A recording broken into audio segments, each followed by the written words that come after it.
Welcome to our channel. Today we how to transfer investor documents into Notion for due diligence, detailed guide step by step clearly. Begin by gathering all investor documents that need to be transferred into Notion. Make sure the documents are organized and accessible on your device. Open Notion and create a new page dedicated to due diligence.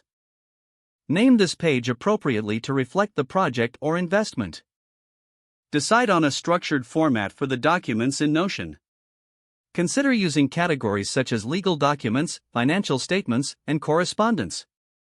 To start transferring documents, click on the plus icon to create a new block. Select the type of block that matches your first document, such as text, heading, or file upload. For PDF or image files, choose the File Upload option. Upload the document directly into your Notion page. Once uploaded, add a brief description or notes about the document for context. Continue this process for each document, ensuring each one is categorized correctly. For text-heavy documents, consider copying and pasting relevant information directly into Notion. Use headings and bullet points to enhance readability. If any documents require modifications or annotations, do this before transferring them. Once all documents are uploaded, review the page for accuracy and completeness. Use tags or properties in Notion to track the status of each document during due diligence. If collaboration is necessary, invite stakeholders to the Notion page for access. Ensure that everyone involved knows how to navigate the Notion workspace.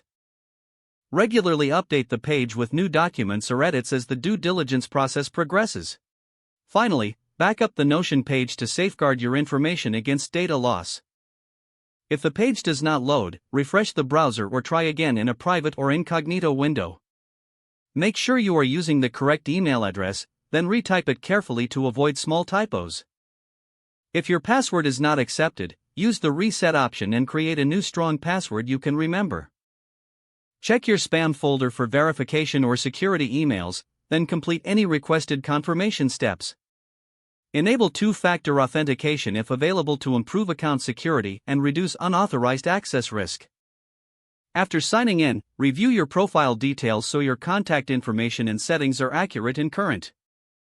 If you see an error message, note it down and try again after restarting your device and internet connection. Don't forget to like this video and subscribe to our channel for more step-by-step tech guides.